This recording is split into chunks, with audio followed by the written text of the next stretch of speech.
This is Keith Fraser for Seconds Out. I'm here with Sonny Edwards, who's just won the British super flyweight champion. Sonny, I know earlier on you said you weren't too happy with your performance. Seemed pretty good to me, apart from that one sort of spell in the 7th round when you got caught. Yeah, I mean, is that what round it was? I think it was the 7th. Yeah, something like that. Do you know what it was? I think he had a decent 2nd round. He put a lot into it, but I think apart from that, I still think I won the 2nd, but I think I won every minute of the first half of the fight. And then it was just getting in a rhythm of being a bit too easy, and then he went twice, he caught me on the way up and then caught me in the 2nd one. I weren't particularly hurt, but he caught me, man, he got me. And then I stayed down to the 8, you know. I know I'm quite young and relatively inexperienced, but I know as much as, you know, when you get put down, take that 8 count. My legs were solid after, and I feel like I won the rest of the round, to be honest.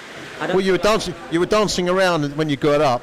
Obviously, you were sort of comfortable on your legs, so it didn't do too much damage, right?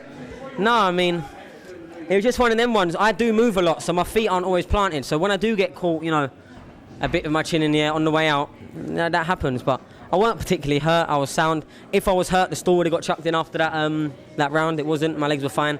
My legs were underneath me. But you know what? I do want to say a massive credit to Marcel Braithwaite, because he gave me a much harder time.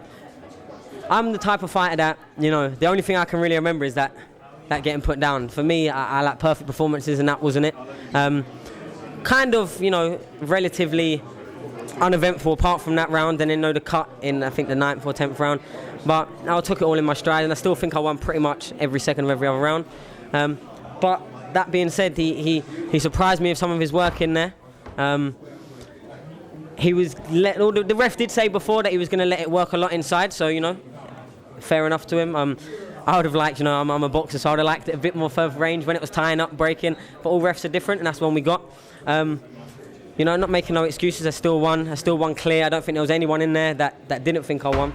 But a hell of a lot to improve on, man, because... Look, you're very self-critical. You're British super flyweight champion. Here we go. Take a look at the belt. There you go. You must be happy with that.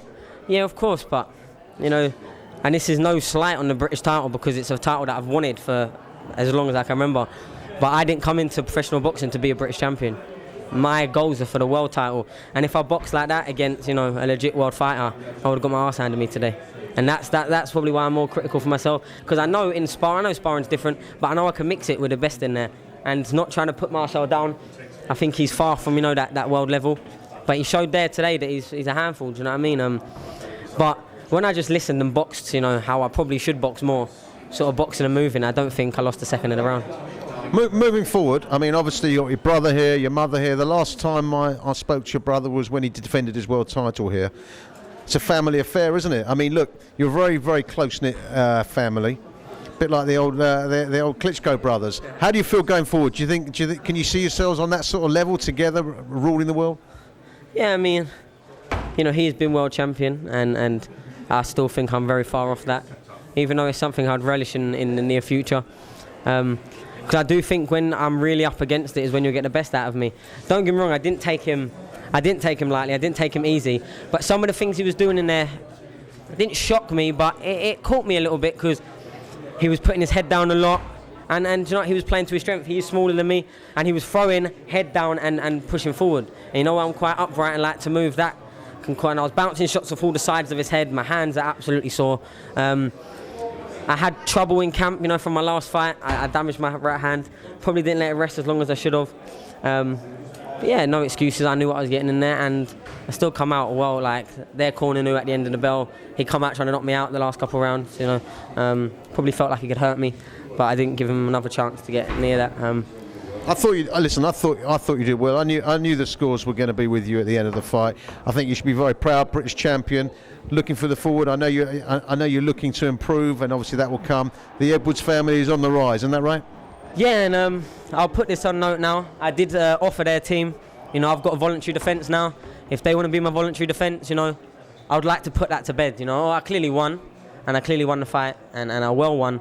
But you know, I don't like looking all bust up after a fight or getting put down. That's not my style. So, you know, I mean, if he wants it, I'm probably going to struggle for opponents anyway. If he wants it my next time out, then we can get it on again. I think they do. They probably will. So yeah, let's get it on. Focus on the positive, learn from the negative. Listen, British champion. Thank you. Good performance. This is Keith Fraser for Seconds Out.